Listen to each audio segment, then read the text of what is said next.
Good morning, and welcome to Redeemer Lutheran Church. I'm Pastor Gary Lodeholt. If you know hardly anything about the Bible, you still likely know that there are 4 Gospels: Matthew, Mark, Luke, and John. After that, it gets confusing. These names have been traditionally associated with these Gospels, but real evidence or proof of who wrote them is scant. Luke does seem to have been written by a companion of St. Paul, but the origin of the others is a bit shrouded in mystery. There are people associated with various Gospels with some good reasons, and tradition says who wrote them, but at the same time it was common in that day to write something, and in order to get people to read it, accord it to someone more famous or appropriate.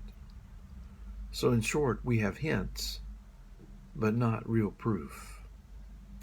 So the Mark who is celebrated on this date is the one traditionally thought to have written the gospel that bears his name. Mark is traditionally associated with John Mark, a young man who appears in the book of Acts. However, Marcus was a very common name in the Roman world too, so we aren't sure.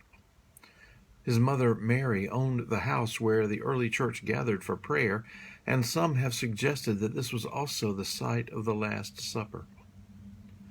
A little later, John Mark accompanied Paul and Barnabas on Paul's first missionary journey, but on the first stop, in Cyprus, some sort of dispute arose between Paul and John Mark was sent home. Even though Paul went on 2 other missionary journeys, he never again took John Mark with him, although they did reconcile with each other later on. The gospel that bears Mark's name is often thought to be the first of the gospels that was written down. One of the reasons is that Mark seems to spend a lot of time on the final week of Jesus and not nearly as much on the ministry of Jesus. In fact, his gospel has been called a passion narrative with an extended introduction. In the early church, the heavy emphasis would have been on Christ's death and resurrection, so to many it makes sense that Mark was first.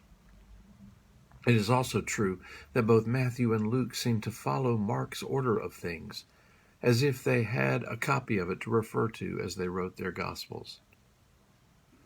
Perhaps one of the most interesting things I can point to here is that Mark's Gospel is often associated with St. Peter. In fact, there's a pretty good tradition that Mark got his information about Jesus from Peter himself.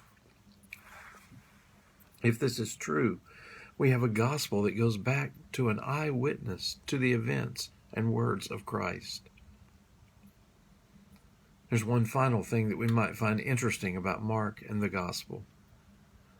In Mark, when they come to arrest Jesus, all the disciples and followers of Jesus flee away, and there's an interesting narrative that one of the soldiers reached out and grabbed the robe of one young man, and he fled away naked.